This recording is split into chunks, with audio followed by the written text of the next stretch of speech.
الحمد لله رب العالمين حمدا كثيرا طيبا مباركا لله واحد القهار المؤمن الجبار المهيمن الغفار غافر الذنب وقابل التوب له الكتاب إليه الإياب وعليه الحساب نحمده ونستعينه ونؤمن به ونتوكل عليه ونعوذ بالله من شرور أنفسنا ومن سيئات أعمالنا من يهده الله فلا مضل له ومن يضلل فلا هادي له وأشهد أن لا إله إلا الله وحده لا شريك له وأشهد أن محمدا عبده ورسوله أرسله بالهدى ودين الحق ليظهره على الدين كله ولو كره المشركون اللهم صل على محمد وعلى آل محمد كما صليت على إبراهيم وعلى آل إبراهيم إنك حميد مجيد اللهم بارك على محمد وعلى آل محمد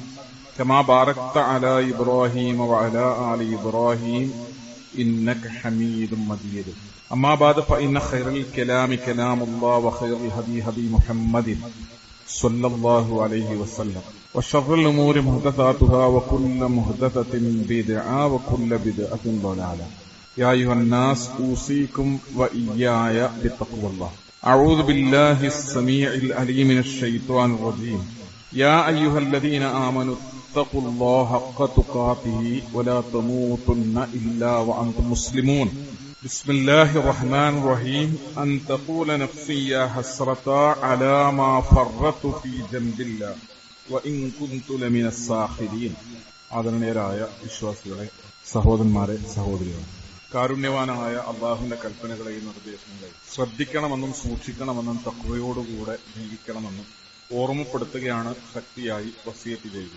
പരിശുദ്ധ ഖുർആനും പ്രവാചക തിരുമേനി സല്ലല്ലാഹു അലൈഹി വസല്ലം തങ്ങളുടെ ചര്യകളും അനുസരിച്ച് ജീവിതങ്ങളെ ചിട്ടപ്പെടുത്തി നമ്മെ പിരിഞ്ഞ വിശ്വാസികളായ സഹോദരീ സഹോദരന്മാർ, അള്ളാഹു അവരുടെ ജീവിതങ്ങളിൽ വന്നുപോയ വീഴ്ചകൾ പുറത്തു കൊടുക്കുകയും കാരുണ്യവാനായ റബ്ബ് സുബ്ഹാനഹു വ തആല നമ്മയും അവരെയും പരലോകത്ത് സ്വർഗത്തിൽ ഒരുമിച്ച് കൂട്ടുകയും ചെയ്യുമാറാകട്ടെ. നമ്മുടെ ജീവിതത്തിൽ ഒരുപാട് ആഗ്രഹങ്ങളും പ്രതീക്ഷകളുണ്ട്. ഒരുപക്ഷെ ജീവിതത്തിന്റെ ആകത്തുക എന്ന് പറയുന്നത് നമ്മുടെ ആഗ്രഹങ്ങൾക്ക് വേണ്ടിയും പ്രതീക്ഷകൾക്കും സ്വപ്നങ്ങൾക്കുമൊക്കെ വേണ്ടിയുള്ളതാണ് നമ്മുടെ ജീവിതം എന്നതാണ്. ഒരാഗ്രഹമില്ലാത്ത ഒരാൾ, ഒരാഗ്രഹമില്ലാത്ത ഒരാൾ, അയാൾക്ക് നേരം പുലർന്നാൽ എന്താ അയാൾക്ക് ചെയ്യാണ്ടാവുക? ഒരു പ്രതീക്ഷയില്ലാത്ത ഒരാൾ, ഒരു പ്രതീക്ഷയില്ലാത്ത ഒരാൾ, അയാൾക്ക് നാളെ എന്ത് ചെയ്യാനാണ്? നാളത്തെ അയാൾക്ക് എന്താണ്? അതുകൊണ്ട് സൂര്യൻ ഉദിച്ചാലും ഉദിച്ചില്ലെങ്കിലും, നാളെ നേരം പുലർന്നാലും പുലർന്നില്ലെങ്കിലും അയാളെ സംബന്ധിച്ചിടത്തോളം തുല്യമാണ്. സ്വപ്നങ്ങളാണ്, ആഗ്രഹങ്ങളാണ്, പ്രതീക്ഷകളാണ് നമ്മുടെയൊക്കെ ജീവിതങ്ങളെങ്ങനെ മുന്നോട്ട് കൊണ്ടുപോകുന്നത്. നമ്മുടെ ആഗ്രഹത്തിൽ സ്വാഭാവികമായ ഒരു മനുഷ്യൻ എന്നുള്ള നിലക്ക് ദുനിയാവുണ്ടാവും. ദുനിയാവിന് വേണ്ടി ആഗ്രഹിക്കുക എന്ന് പറയുന്നത് തെറ്റല്ല. ദുനിയാവിന് വേണ്ടി അധ്വാനിക്കുന്നതും തെറ്റല്ല. ദുനിയാവിന് വേണ്ടി പണിയെടുക്കുന്നതോ പണം മുടക്കുന്നതോ തെറ്റല്ല.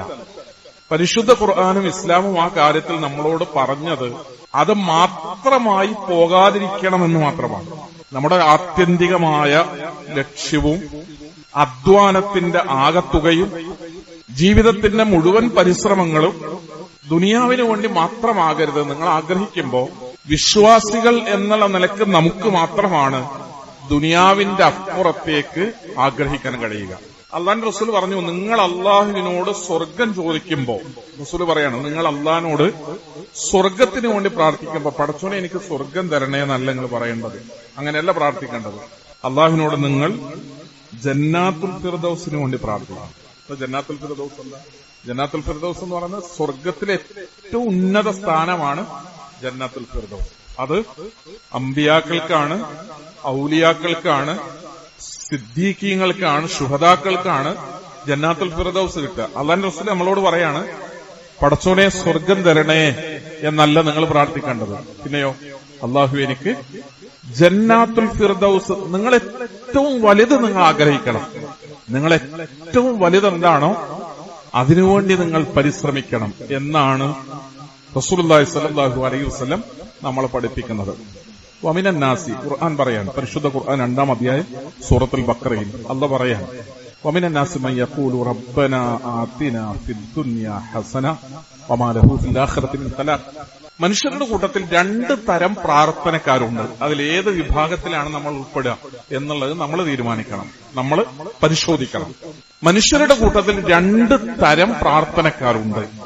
ഒരു വിഭാഗം ആളുകൾ ദുനിയാവിനെക്കുറിച്ച് മാത്രം അള്ളാഹുവിനോട് ചോദിക്കുന്നവരാണ്.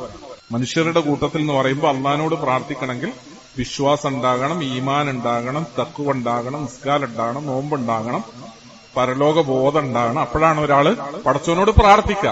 മനുഷ്യരുടെ കൂട്ടത്തിൽ അള്ളാഹുവിനോട് പ്രാർത്ഥിക്കുന്നവരിൽ 2 തരക്കാരുണ്ട്.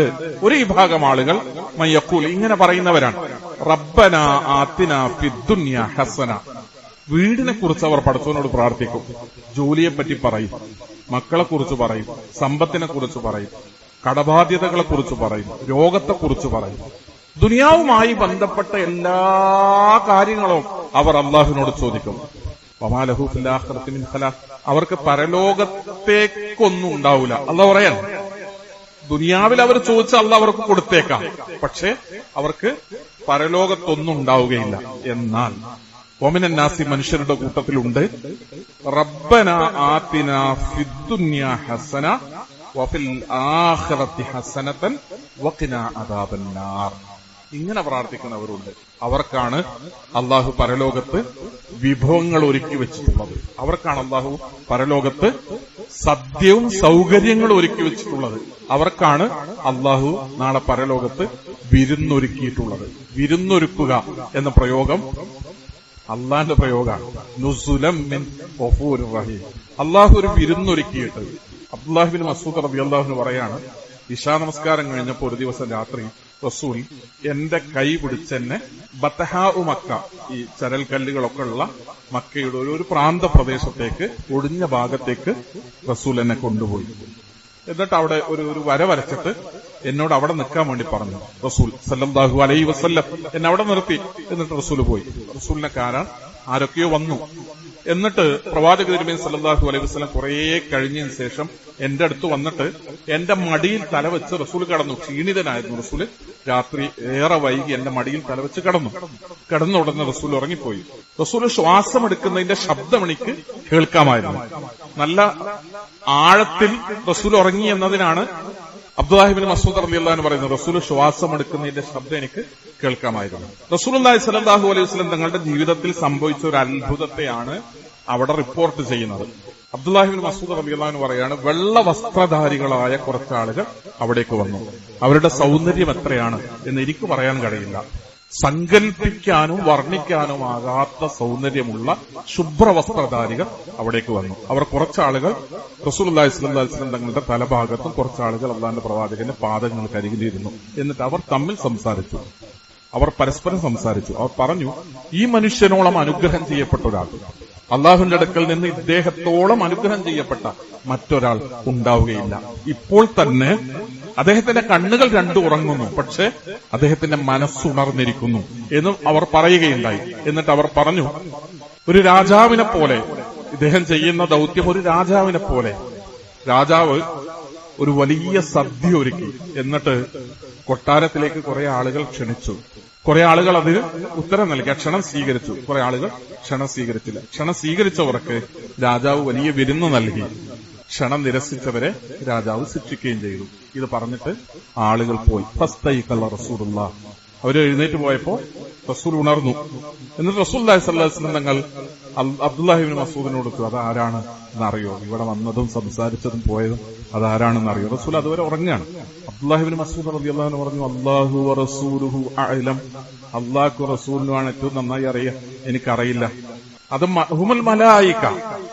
നബി സല്ലല്ലാഹു അലൈഹി വസല്ലം തങ്ങൾ പറയാണ്, ഹുമുൽ മലായിക. അബ്ദുല്ലാഹി ബിൻ മസ്ഊദ് മലക്കുകളായിരുന്നു. അത് അവർ സംസാരിച്ചത് എന്തിനെ കുറിച്ചാണ് എന്ന് താങ്കൾക്ക് അറിയുമോ? അവർ ഒരു രാജാവിനെ കുറിച്ചും സദ്യയെക്കുറിച്ചും ഒക്കെ അവർ പറയുന്നത് കേട്ടു. അതെന്താണ് എന്ന് മനസ്സിലായോ? അദ്ദേഹം പറഞ്ഞു, അല്ലാഹു വറസൂലുഹു അഅലം. അള്ളാഹുവിനെ കുറിച്ചാണ് അവർ പറഞ്ഞത്. റസൂൽ പറയാം, അള്ളാഹുവിനെ കുറിച്ചാണ് അവർ പറഞ്ഞത്. ഞാൻ ആ ഭാഗം പറയാനാണ് ഈ സംഭവം ഇത്രയും പറഞ്ഞത്. ആ മലക്കുകൾ വന്ന് പറഞ്ഞ രാജാവെന്ന് പറഞ്ഞ അള്ളാഹുവിനെ കുറിച്ചാണ് അവർ പറഞ്ഞത്. സദ്യ ഒരുക്കി എന്ന് പറയുന്നത് സ്വർഗത്തെക്കുറിച്ചാണ്. അതിലേക്കുള്ള ക്ഷണം എന്ന് പറയുന്നത് അള്ളാഹുവിന്റെ ദീനിലേക്കുള്ള ദഅവത്താണ്. അത് സ്വീകരിച്ചവരെ അള്ളാഹു സൽക്കരിച്ചു എന്ന് പറയുന്നത് സ്വർഗമാണ്. അള്ളാഹുവിന്റെ ക്ഷണം സ്വീകരിക്കാത്തവരെ ശിക്ഷിച്ചു എന്ന് പറയുന്നത് നരകമാണ്. സഹോദരങ്ങളെ, നരകത്തിന്റെ എല്ലാ വാതിലുകളും അടച്ചുവെച്ച്, നരകത്തിന്റെ എല്ലാ വാതിലും അടച്ചുവെച്ച് അള്ളാഹു നമ്മളെ സ്വർഗത്തിലേക്ക് വിളിക്കുന്ന ദിവസങ്ങളാണ് പരിശുദ്ധ റമദാനിന്റെ ദിനരാത്രങ്ങൾ. സ്വർഗ കവാടങ്ങളൊക്കെ അള്ള തുറക്കണം, നരകത്തിന്റെ എല്ലാ കവാടങ്ങളും അള്ള തുറന്നു വെക്കണം. നരക കവാടങ്ങളൊക്കെ അടച്ചുവെച്ച് സ്വർഗത്തിലേക്ക് അള്ളാഹു നമ്മളെ ക്ഷണിക്കുന്ന ദിനരാത്രങ്ങളാണ് പരിശുദ്ധ റമദാൻ എന്ന് പറയുന്നത്. നമ്മളാണ് തീരുമാനിക്കേണ്ടത് അള്ളാന്റെ ക്ഷണം സ്വീകരിക്കണോ. നോമ്പെടുക്കണോന്നല്ല ഞാൻ ചോദിക്കുന്നത്. ഈ നോമ്പിന് നിങ്ങൾ ഖുർആൻ ഓതി തീർക്കോ അല്ല ഞാൻ ചോദിക്കുന്നത്. ഈ നോമ്പിന് നിങ്ങൾ സ്വതക്കം കൊടുക്കോ അതല്ല ഞാൻ ചോദിക്കുന്നത്. ഈ നോമ്പിന് നമ്മൾ തറാവീഹിലും തഹജ്ജുദിലും രാത്രി നമസ്കാരത്തിലും ഖിയാമുൽ ലൈലിലും പ്രാർത്ഥനകളിലുമായി ഈ പരിശുദ്ധ റമദാനിനെ പരിപൂർണമായി ഉപയോഗപ്പെടുത്തുമോ എന്ന് ചോദിക്കുകയല്ല ഞാൻ. അതിന് പകരം എന്റെ ചോദ്യം, അള്ള സൽക്കാരത്തിന് വിളിക്കുമ്പോ വരാം എന്ന് പറയാമോ എന്നാണ്. തഹജ്ജുദും തറാവീഹും ഖിയാമുൽ ലൈലും അള്ളാഹുവെ ഞാൻ വരാം എന്ന സമ്മതമാണ്. അള്ള ക്ഷണിക്കുമ്പോ നോമ്പെടുത്തിട്ട് നമ്മൾ പറയാണ്, പടച്ചോനെ ഞാൻ വരാം, വിരുന്നിന് ഞാൻ വരാം എന്ന് പറയാണ്. എന്നെ വിളിച്ച സൽക്കാരത്തിന് ഞാൻ അവിടെ സന്നിഹിതനാകാം എന്ന പ്രഖ്യാപനമാണ് നമ്മുടെ ഇബാദത്തുകൾ എന്ന് പറയുന്നത്. അതുകൊണ്ട് നമ്മൾ തീരുമാനിക്കുക, സൽക്കാരത്തിന്, അള്ള വിളിച്ച സൽക്കാരത്തിന് പോണോ പോണ്ടേ, വിരുന്നിന് പോണോ പോണ്ടേ, എത്ര സമ്മതം അള്ളാഹു കൊടുക്കണം, അള്ളാഹുവിന്റെ ക്ഷണത്തിന് എത്ര സമ്മതം കൊടുക്കണം, എത്ര ഇബാദത്തുകൾ നമ്മൾ ചെയ്യുമോ അത്രയും അള്ളാഹുവിന്റെ വിളിക്ക് ഉത്തരം നൽകലാണ്, അള്ളാഹുവിന് സമ്മതം കൊടുക്കലാണ്. അള്ളാഹു നേരിട്ട് നമ്മളെ ക്ഷണിച്ചു എന്നാണ് അള്ളാഹുവിന്റെ റസൂൽ പറയുന്ന. ഒരു വിരുന്നൊരുക്കിയിട്ട് ഞാൻ നിങ്ങളോട് ഒരു വിരുന്നിന് ഞാനൊരു വിരുന്നൊരുക്കിയിട്ട് നിങ്ങൾ എല്ലാരെയും ഒന്ന് വന്ന് ക്ഷണിച്ചിട്ട് അത് വരാൻ നിങ്ങളൊരു താല്പര്യം കാണിക്കൂലേ? നമ്മൾ തമ്മിലുള്ള ഒരു ബന്ധം വെച്ചിട്ട് പോയില്ലെങ്കിൽ എന്താ വിചാരിക്കാൻ? പോകാൻ പറ്റിയ ദിവസവും സൗകര്യപ്പെട്ട ഒരു അവസ്ഥയൊന്നുമല്ല. പക്ഷെ അയാളുമായിട്ടുള്ളൊരു ബന്ധം വെച്ചിട്ട് എങ്ങനെ പോകാതിരിക്കുക? അങ്ങനെ പറഞ്ഞിട്ടാണ് കഷ്ടപ്പെട്ടിട്ട് പലയിടത്തും പോയി പല ചടങ്ങുകളിലും നമ്മൾ പങ്കെടുക്കുന്നത്. അള്ളാഹു ഒരു വിരുന്നിന് നമ്മളെ ക്ഷണിക്കുന്നു. ആ വിരുന്നിന്റെ പേരാണ് ജന്ന എന്ന് പറയുന്നത്. ആ വിരുന്നാണ് സ്വർഗം എന്ന് പറയുന്നത്. അള്ളാഹു ക്ഷണിച്ചിട്ടാണ് നമ്മൾ സ്വർഗത്തിലേക്ക് പോകുന്നത്. അള്ളാഹു തന്ന ക്ഷണം നിരസിച്ചിട്ടാണ്, അത് വേണ്ടാന്ന് പറഞ്ഞിട്ടാണ് നമ്മൾ നരകത്തിലേക്ക് പോകുന്നത്. അതാണ് അള്ളാഹ് പറഞ്ഞത്, നിങ്ങൾ എപ്പോഴും ചോദിക്കുമ്പോ, പറയുമ്പോ, പ്രാർത്ഥിക്കുമ്പോ, നിങ്ങളുടെ കൈകൾ ഉയർത്തുമ്പോ ദുനിയാവ് മാത്രം ചോദിക്കല്ലേ. ദുനിയാവിന് കൊതുകിന്റെ ചിറകിന്റെ വില റബ്ബ് കൽപ്പിക്കുമായിരുന്നെങ്കിൽ, ഒരായുഷ്കാലം മുഴുവൻ നമ്മൾ അധ്വാനിച്ച് സമ്പാദിച്ചു കൂട്ടിയ സമ്പാദ്യത്തെയാണല്ലോ ദുനിയാവ് എന്ന് പറയാ. കഠിനാധ്വാനം ചെയ്ത് നമ്മൾ ഹലാലും ഹറാമും നോക്കാതെ വാരിക്കൂട്ടുന്ന സ്വത്തിന്റെ പേരാണല്ലോ ദുനിയാവ് എന്ന് പറയുന്നത്. സ്വന്തം ചോരയെ വേദനിപ്പിച്ച് നമ്മളിങ്ങനെ സ്വരുക്കൂട്ടി വെച്ച അനന്തരാവകാശ സ്വത്തിന്റെ പേരാണല്ലോ ദുനിയാവ് എന്ന് പറയുന്നത്. പെങ്ങൾ കണ്ണീര് കുടിച്ച് ആ പെങ്ങളുടെ കണ്ണീരും പരാതിയും കണ്ട് നമ്മൾ സ്വന്തമാക്കി വെച്ച സ്വത്തിന്റെ പേരാണല്ലോ ദുനിയാവ് എന്ന് പറയുന്നത്. ഹറാമാണോ ഹലാലാണോ പലിശയാണോ പറ്റിയതാണോ തൃപ്തിയുള്ളതാണോ അള്ളാഹു പൊരുത്തപ്പെട്ടതാണോ എന്നൊന്നും നോക്കാതെ നമ്മളിങ്ങനെ കൂട്ടി ചേർത്ത് വെക്കുന്ന, ചെലവഴിക്കാൻ സന്നദ്ധനാകാതെ പിശുക്ക് കാണിക്കുന്ന സ്വത്തിന്റെ പേരാണല്ലോ ദുനിയാവ് എന്ന് പറയുന്നത്. ആ ദുനിയാവിനെ പറ്റി അള്ളാഹ് പറയാണ്, പെങ്ങളെ വേദനിപ്പിച്ച, സ്വന്തം അനുജനെയും ജ്യേഷ്ഠനെയും വേദനിപ്പിച്ച, കഷ്ടപ്പെടുന്ന ഒരാൾക്ക് എടുത്തു കൊടുക്കാൻ മടി കാരണം പിശുക്ക് കാണിച്ച് ചേർത്തൊരുക്കൂട്ടി വെച്ച് കൊണ്ടുപോയി ഡെപ്പോസിറ്റ് ചെയ്ത ആ സ്വത്തിനെ കുറിച്ച് അള്ളാഹ് പറയാണ്, കൊതുകിന്റെ ചിറകിന്റെ വില നിങ്ങൾ ഈ സ്വത്ത് ഒരുമിച്ച് കൂട്ടിയ സ്വത്തിനും സമ്പാദ്യത്തിനും ദുനിയാവിനും അള്ളാഹ് കാണുകയാണെങ്കിൽ, കൽപ്പിക്കുകയാണെങ്കിൽ, ഒരവിശ്വാസിക്കും അള്ളാഹു ഒന്നും നൽകുമായിരുന്നില്ല. ഇവിടെ ആർക്കും ഒന്നും കിട്ടൂല. ഒരു കൊതുകിന്റെ ചിറകിന്റെ വില റബ്ബ് കൽപ്പിക്കാത്തതിന് വേണ്ടിയാണ് പുലർച്ചെ 5 മണിക്ക് എണീച്ച് രാത്രി 10 മണി വരെ നമ്മൾ പണിയെടുക്കുന്നത്. എന്ത് വേണ്ടാന്ന് പറഞ്ഞിട്ടാണ്? അള്ളാഹ് ഒരുക്കി വെച്ച വിരുന്ന് വേണ്ട എന്ന് വെച്ചിട്ടാണ് കൊതുകിന്റെ ചിറകിന്റെ വിലയില്ലാത്ത ഇതിനെ രണ്ടിനെയാണ് നമ്മൾ താരതമ്യം ചെയ്യേണ്ടത്. ദുനിയാവിനെയും പരലോകത്തെയും താരതമ്യം ചെയ്യാന്ന് പറയുമ്പോൾ എങ്ങനെ താരതമ്യം ചെയ്യേണ്ടത്? ഒരു ഭാഗത്ത് അള്ളാഹു ഒരുക്കി വെച്ച വിരുന്നാണ്. ഞാനൊരു വെറുതെ ഒരു ചോദ്യം ചോദിക്കാണ്. കേരളത്തിന്റെ മുഖ്യമന്ത്രി ഒരു വിരുന്ന് സൽക്കാരം വെച്ചിട്ട് നമുക്കൊരു ക്ഷണം കിട്ടിയാൽ, ഇന്ത്യൻ പ്രധാനമന്ത്രി ഒരു വിരുന്ന് വെച്ചിട്ട് അതിലേക്ക് നമുക്കൊരു ക്ഷണം കിട്ടിയാൽ, നമ്മളത് കഴിയാവുന്നത്ര പബ്ലിസിറ്റിയും പ്രധാനമന്ത്രി വെച്ച വിരുന്നിലേക്ക് ഇപ്പൊ ഇനി എല്ലാവരും ഇഫ്താർ വിരുന്നുകൾ വെക്കും. അപ്പൊ പ്രധാനമന്ത്രി ഒരു വിരുന്ന് വെച്ചിട്ട്, ഒരു ഇഫ്താർ വിരുന്ന് വെച്ചിട്ട് നമ്മളതിൽ ആരെങ്കിലും ഒരാൾ ക്ഷണിച്ചാൽ നമ്മളതിന് പരമാവധി പബ്ലിസിറ്റി കൊടുക്കും. മുഖ്യമന്ത്രി എന്നെ വിളിച്ചിട്ടുണ്ട്, മുഖ്യമന്ത്രി വിളിച്ച ഒരു ചടങ്ങിലേക്ക് അത് വലിയ കാര്യമാണ് നമ്മളെ സംബന്ധിച്ചിടത്തോളം. പരലോകത്ത് സ്വർഗം എന്ന് പറഞ്ഞാൽ ഒരുക്കിയിട്ട് അള്ളാഹു നമ്മളെ കൂട്ടത്തിലെ ഓരോ സാധാരണക്കാരനായ മനുഷ്യനെയും അള്ളാഹു നേരിട്ട് വിളിച്ച വിരുന്നിന്റെ പേരാണ് പരലോകത്തെ സ്വർഗം എന്ന് പറയുന്നത്. അത് വേണം എനിക്ക്. അള്ളാഹുവെ ഞാനും വരാം, ഞാൻ വരുന്നുണ്ട്, ആ വിരുന്നിൽ ഞാൻ പങ്കെടുക്കാം എന്ന് നമുക്ക് പ്രഖ്യാപിക്കാനുള്ള സമയമാണ്. നിരന്തരമായി പടച്ചവനോട് വിളിച്ചു പറയാനുള്ള സമയമാണ്. വിരുന്നിന് സമ്മതം കൊടുക്കാനുള്ള സമയമാണ് നമുക്ക് വരാൻ പോകുന്ന, തീർച്ചയായും ഈ വരാൻ പോകുന്ന റമദാനിലെ ദിനരാത്രങ്ങൾ എന്ന് പറയുന്നത്. അതുകൊണ്ട് എത്ര കണ്ട് റമദാനിനെ നമ്മൾ ആദരിക്കുന്നുവോ അത്ര കണ്ട് നമ്മൾ സ്വർഗാവകാശികളായിത്തീരും. എത്ര കണ്ട് റമദാനിനെ നമ്മൾ ഉപയോഗപ്പെടുത്തുന്നുവോ അത്ര കണ്ട് നമ്മൾ പരലോകത്ത് സ്വർഗത്തിന് അർഹതപ്പെട്ടവരായി മാറും. നമ്മൾ ആ വിരുന്നിൽ പങ്കെടുക്കാൻ യോഗ്യരായി മാറും. അതാണ്, ആ ഒരു വിഷയമാണ് എന്റെ പ്രിയപ്പെട്ടവരെ ഈ സന്ദർഭത്തിൽ എനിക്ക് നിങ്ങൾ ഓർമ്മപ്പെടുത്താനുള്ളത്. റമദാൻ എന്ന് പറയുന്നത് മുന്നൊരുക്കത്തിന്റെ ഒരു തയ്യാറെടുപ്പിന്റെ ദിവസങ്ങളിലാണ് നമ്മളുള്ളത്. വീടൊക്കെ അടിച്ച് തെളിച്ച്, ചിലരെങ്കിലൊക്കെ ഒന്ന് നന്നായി കളർ കൊടുത്ത്, പെയിന്റ് കൊടുത്ത്, മാറാലൊക്കെ ഒന്ന് തട്ടിയിട്ട് കഴുകി വൃത്തിയാക്കി എല്ലാ നിലയ്ക്കും നമ്മൾ വീടുകളിൽ ഒരുക്കം നടത്തുകയാണ്. ആവശ്യമായതൊക്കെ വിഭവങ്ങളൊക്കെ നമ്മൾ വാങ്ങിയേക്കാണ്. വേണ്ട പൊടിയും എണ്ണയും സാമഗ്രികളൊക്കെ നമ്മൾ വാങ്ങി വെക്കാണ്. ഏറ്റവും വലിയ ഒരുക്കം എന്ന് പറയുന്നത് നമ്മുടെ മനസ്സുകൊണ്ടുള്ള ഒരു തയ്യാറെടുപ്പാണ്. പടച്ചോൻ എനിക്കിങ്ങനെ ഒരു അവസരം തരുന്നത്, ലോകത്ത് എന്നേക്കാൾ ഭക്തിയുള്ള ഒരുപാട് ആളുകൾ കഴിഞ്ഞ റമദാനിനും ഈ റമദാനിനും ഇടയ്ക്ക് മരണപ്പെട്ടുപോയി.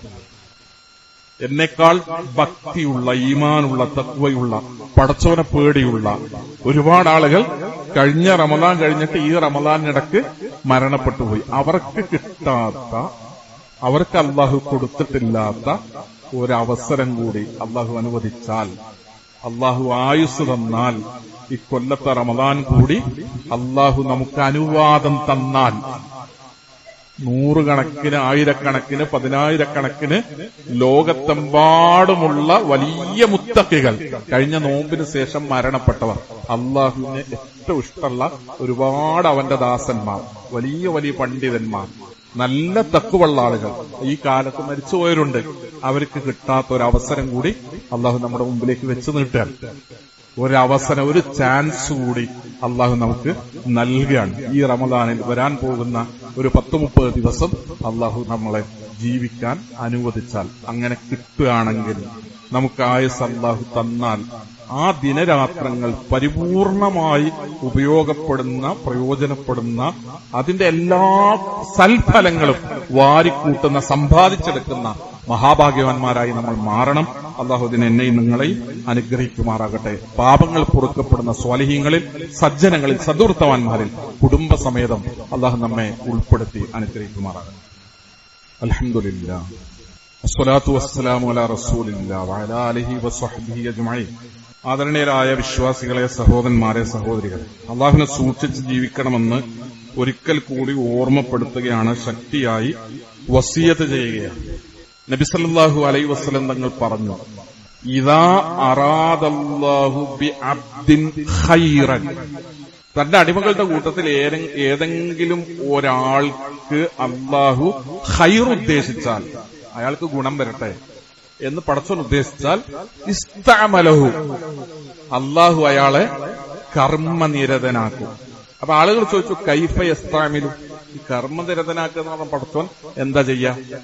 യുവഫിഖുഹു ലി അമലിൻ സ്വാലിഹിൻ, അമലു സ്വാലിഹാത്ത് ചെയ്യാൻ അള്ളാഹു അയാൾക്ക് തൗഫീക്ക് നൽകും. അമലു സ്വാലിഹാത്ത് ചെയ്യാൻ തൗഫീക്ക് കിട്ടുക എന്ന് പറഞ്ഞാല്, ആരാധനാ കർമ്മങ്ങളും പുണ്യങ്ങളും സൽക്കർമ്മങ്ങളും ഒക്കെ ചെയ്യണമെങ്കിൽ എന്തു വേണം? ശരീരത്തിന് ആരോഗ്യം വേണം, മനസ്സിന് താല്പര്യം വേണം, ജീവനോടെ നമ്മൾ ദുനിയാവിൽ ഉണ്ടാകണം, ഇതൊക്കെ പടച്ചോൻ തൗഫീക്ക് തരും. എന്തിന്? അമല സ്വാലിഹാത്തുകൾക്ക് തൗഫീക്ക് തരും. റമദാനിലേക്ക് നമ്മൾ കടക്കുമ്പോ നോമ്പെടുക്കാൻ പോയിട്ട് ഒന്ന് റബ്ബിന്റെ മുമ്പിൽ സുജൂദ് ചെയ്യാൻ പറ്റാത്ത ഒരുപാട് രോഗികൾ നമ്മുടെ കൂട്ടത്തിലുണ്ട്. നോമ്പെടുക്കണം നല്ല ആഗ്രഹമുണ്ട്, പക്ഷെ എടുക്കാൻ കഴിയില്ല, നോമ്പെടുക്കാൻ കഴിയില്ല.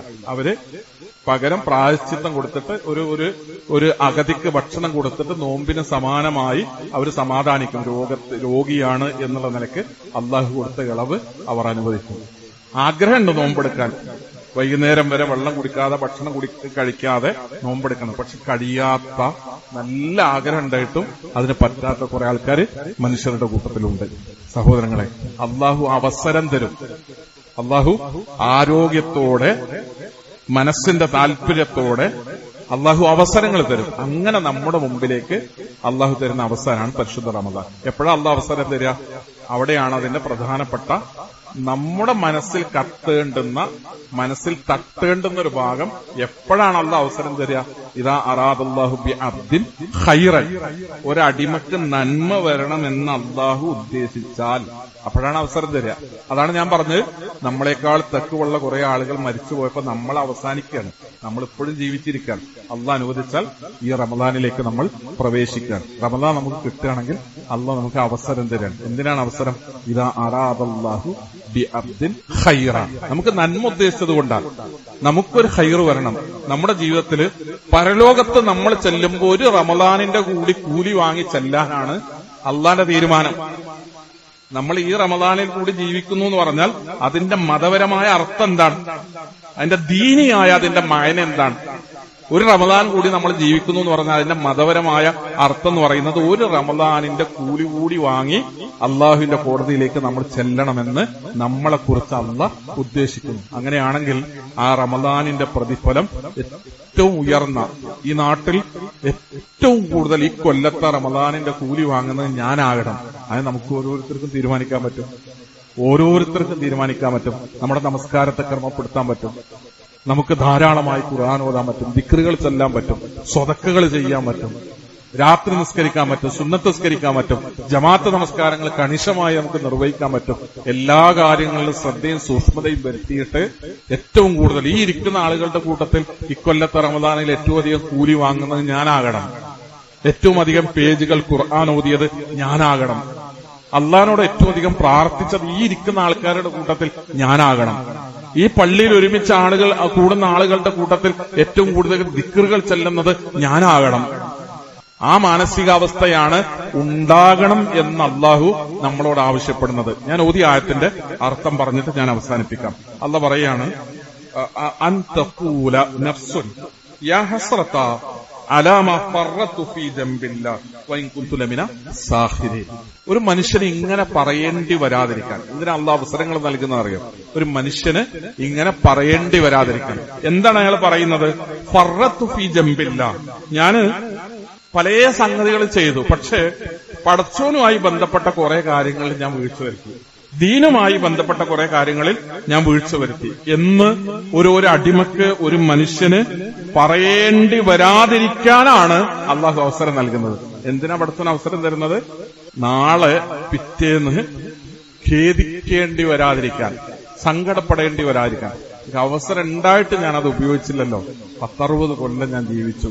റമദാനുകളുടെ പ്രതിഫലങ്ങൾ നമ്മളിങ്ങനെ പരലോകത്തെത്തിയിട്ട് റമദാനുകളുടെ പ്രതിഫലങ്ങൾ ഇങ്ങനെ നോക്കുമ്പോൾ 60 കൊല്ലത്തിനിടയ്ക്ക് 10 വയസ്സിന്റെ ഇപ്പുറം, അല്ലെങ്കിൽ ഒരു 20 വയസ്സിന്റെ ഇപ്പുറം 10-40 കൊല്ലത്തെ റമദാനുകൾ. ആ റമദാനുകൾ ഓരോ റമദാനിലും എന്താ കിട്ടിയത്? പടച്ചോന്റെ അടുത്ത് നിന്ന് എന്ത് പ്രതിഫലം കിട്ടി? എത്രയാണ് അള്ളാഹു എനിക്ക് പ്രതിഫലം തന്നത്? ഞാൻ എന്താ ചെയ്തത്? ഒരായുസ്സിലെ ഏറ്റവും വലിയ പ്രതിഫലം വാങ്ങുന്ന റമദാനായി ഇക്കൊല്ലത്തെ റമദാനിനെ മാറ്റാൻ തീരുമാനിച്ചാൽ നമ്മളെ കൊണ്ട് കഴിയും. മരിക്കാൻ സമയത്ത് എല്ലാവർക്കും സങ്കടം ഉണ്ടാവും. റസൂൽ പറയാം, മരണസമയത്ത് എല്ലാവർക്കും ഒരു സങ്കടം ഉണ്ടാവും. മാമിൻ അഹദിൻ യമൂതു ഇല്ലാ നബി. മരിക്കാൻ സമയത്ത് സങ്കടമില്ലാത്ത ഒരാളും നിങ്ങളുടെ കൂട്ടത്തിൽ ഉണ്ടാവില്ല. ഒരു സങ്കടം, മരണസമയത്ത് ഒരു സങ്കടം എല്ലാവർക്കും ഉണ്ടാവും. ഖാലു വമാ നദാമത്തുഹു യാ റസൂലല്ലാഹ്. അള്ളാഹുവിന്റെ റസൂലെ, എന്തിനുള്ള സങ്കട? മരിക്കുന്ന സമയത്ത് സങ്കടപ്പെടുന്നു പറയുമ്പോ എന്ത് വിചാരിച്ചിട്ടുള്ള സങ്കടത്തെ കുറിച്ചാണ് പറയുന്നത്? ഇൻ കാന മുഹ്സിനൻ നദിമ അല്ലാ യകൂന ഇസ്ദാദ മുഹ്സിനായി ജീവിച്ച ഒരാൾ, നല്ല കാര്യങ്ങൾ ചെയ്ത് മുഹ്സിനായി ജീവിച്ച ഒരാൾ, അയാൾക്ക് സങ്കടം ഉണ്ടാവും. എന്താ സങ്കടം എന്നറിയോ? അല്ലാ യകൂനസ്ദാദ, എനിക്ക് ഇതിനേക്കാൾ കൂടുതൽ ചെയ്യാമായിരുന്നു, ചെയ്യാൻ പറ്റിയില്ലല്ലോ. അത്രയല്ല, ഇനിയും എനിക്ക് ഞാൻ വിചാരിച്ചാൽ, നമ്മൾ അങ്ങനെ പറയില്ലേ, ഞാൻ വിചാരിച്ചാൽ. നമ്മൾ അവസരങ്ങൾ കഴിഞ്ഞിട്ട് വിലയിരുത്തലുകൾ നടത്തുമ്പോ നമ്മൾ സ്വയം നമ്മളെങ്ങനെ ആക്ഷേപിക്കും, സങ്കടം വരും, മരണസമേതിക്കും. റസൂൽ പറയാണ്, മരണസന്ദർഭത്തിൽ എല്ലാവരും ഖേദിക്കും. ഒരു വിശ്വാസിയായ മുഹ്സിനായ മുഅ്മിനായ ഒരു മനുഷ്യന്റെ വേദന ആ സമയത്ത് സങ്കടം എന്താണെന്നറിയോ? അല്ലാ യകൂനസ്ദാദ, എനിക്ക് ഇനിയും കൂടുതൽ ചെയ്യാമായിരുന്നു, കുറച്ചുകൂടെ അധികം. 40 കൊല്ലത്തെ റമദാനിൽ 40 തവണ ഖുർആൻ ഓതിയ ആള് എനിക്ക് 40 തവണ എന്നുള്ളത് ഒരു മാസത്തിൽ, ഒരു റമദാനിൽ 2 തവണ ഓതി പൂർത്തിയാക്കിയിട്ട് അത് 80 ആക്കാമായിരുന്നു. ഞാനൊന്ന് വിചാരിച്ചാൽ എനിക്ക് ഒരു മാസത്തിൽ 1 തവണ ഖുർആൻ മുഴുവൻ ഓതി തീർക്കുന്നതിന് പകരം അത് 2 ആക്കി ചെയ്യാമായിരുന്നു. അങ്ങനെ ചിന്തിക്കും, അതോർത്ത് ഖേദിക്കും. രണ്ടാമത്തത് വഇൻ കാന മുസീഅൻ നദിമ അല്ലാ യകൂന നസാ, ഒന്നും ഉണ്ടായില്ലല്ലോ, ചെയ്തില്ലല്ലോ. സ്വാഭാവികമായിട്ടുണ്ടാകുന്ന തെറ്റ് കുറ്റങ്ങൾ ചെയ്ത ഒരാള് ഞാൻ അത് പശ്ചാത്തപിച്ചില്ലല്ലോ, പടച്ചോനോട് അതിന് പൊറുക്കലിനെ തേടിയില്ലല്ലോ, ഞാൻ ഇത് ചെയ്തു പോയല്ലോ, ഞാൻ അത് ചെയ്തു പോയല്ലോ, ഞാൻ അതിൽപ്പെട്ടു പോയല്ലോ, ഞാൻ ഇതിൽപ്പെട്ടു പോയല്ലോ, ഞാൻ അങ്ങനെയായല്ലോ, ഞാൻ ഇങ്ങനെയായല്ലോ, 100 കൂട്ടം സങ്കടങ്ങൾ അയാൾക്കുണ്ടാവും. നല്ല മനുഷ്യന് നന്മകൾ കുറഞ്ഞു പോയല്ലോ എന്ന സങ്കടത്തോടെയാണ്. തെറ്റ് ചെയ്തവൻ ഞാൻ ആ തെറ്റിലൊക്കെ പെട്ടുപോയല്ലോ എന്ന വേദനയോടുകൂടെയാണ് മരണത്തെ അഭിമുഖീകരിക്കുന്നത്. മരണസന്ദർഭത്തിൽ മനസ്സിന്റെ വേദന കുറക്കാൻ കഴിയണം.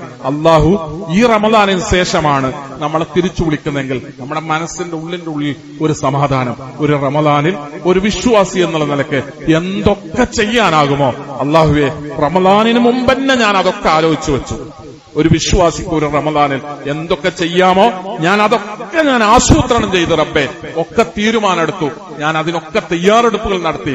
റമദാനിന്റെ ആദ്യത്തെ സെക്കൻഡ് മുതൽ ശവ്വാൽ അമ്പിളിപ്പിറ വരെ ഈ കൊല്ലത്തെ പരിശുദ്ധ റമദാനിനെ പൂർണ്ണമായി ഞാൻ പ്രയോജനപ്പെടുത്തി എന്ന് അഭിമാനിക്കുന്ന, സന്തോഷിക്കുന്ന, സമാധാനമടയുന്ന ഒരാളായി ഇക്കൊല്ലത്തെ റമദാനിൽ നമുക്ക് മാറണം. അതിന് ഭാഗ്യം ലഭിക്കുന്ന സ്വാലിഹീങ്ങളിൽ, സജ്ജനങ്ങളിൽ, സദ്വർത്തവാന്മാരിൽ കുടുംബസമേതം റബ്ബ് നമ്മെ ഓരോരുത്തരെയും ഉൾപ്പെടുത്തി അനുഗ്രഹിക്കുമാറാകട്ടെ. അറിഞ്ഞും അറിയാതെയും ചെയ്തു പോയ ചെറുതും വലുതുമായ തെറ്റുകുറ്റങ്ങളും പാപങ്ങളും അള്ളാഹു നമുക്ക് പുറത്തു മാപ്പാക്കി തെരുമാറാകട്ടെ. പരലോകത്ത് ചെല്ലുമ്പോൾ നമ്മെ പിരിഞ്ഞുപോയ മാതാപിതാക്കളുടെ, സഹോദരി സഹോദരന്മാരുടെ, ബന്ധുമിത്രാദികളുടെ കൂടെ പരലോകത്ത് സ്വർഗ്ഗത്തിൽ ഒത്തുചേരാൻ അള്ളാഹു നമ്മെ അനുഗ്രഹിക്കുമാറാകട്ടെ. തഖ്വയോടുകൂടെ ജീവിക്കാനും ഈമാനോടുകൂടെ മരണപ്പെടാനുമുള്ള സൗഭാഗ്യം അള്ളാഹു നമ്മിൽ ഓരോരുത്തർക്കും പ്രദാനം ചെയ്യുമാറാകട്ടെ. പരിശുദ്ധ റമദാനിന്റെ ദിനരാത്രങ്ങൾ പരിപൂർണമായി പ്രയോജനപ്പെടുന്ന, അതിന്റെ എല്ലാ സൽഫലങ്ങളും കൊയ്തെടുക്കുന്ന, എല്ലാ നേട്ടങ്ങളും കരസ്ഥമാക്കുന്ന മഹാഭാഗ്യവാന്മാരുടെ കൂട്ടത്തിൽ അള്ളാഹു നമ്മെ ഉൾപ്പെടുത്തുമാറാകട്ടെ. വരാൻ പോകുന്ന റമദാനിൽ ആയുസ്സോടെ, ആരോഗ്യത്തോടെ പരിശുദ്ധ റമദാനിന്റെ എല്ലാ നന്മകളും നേടിയെടുക്കാൻ കഴിയുന്ന രൂപത്തിൽ ജീവിക്കാൻ അള്ളാഹു നമുക്ക് ഓരോരുത്തർക്കും അവസരം പ്രദാനം ചെയ്യുമാറാകട്ടെ. اللهم اغفر للمؤمنين والمؤمنات والمسلمين والمسلمات الأحياء منهم والأموات إنك مجيب الدعوات يا قاضي الحاجات. اللهم أجرنا من النار، اللهم أجرنا من النار، اللهم أجرنا من النار. اللهم أعز الإسلام والمسلمين وأذل الشرك والمشركين. اللهم أعز الإسلام والمسلمين وأذل الشرك والمشركين. اللهم أعز الإسلام والمسلمين وأذل الشرك والمشركين. ربنا اصرف عنا إن عذابها كان غراما إنها ساءت مستقرا ومقاما. ربنا آتنا في الدنيا حسنة وفي الآخرة حسنة وقنا عذاب النار.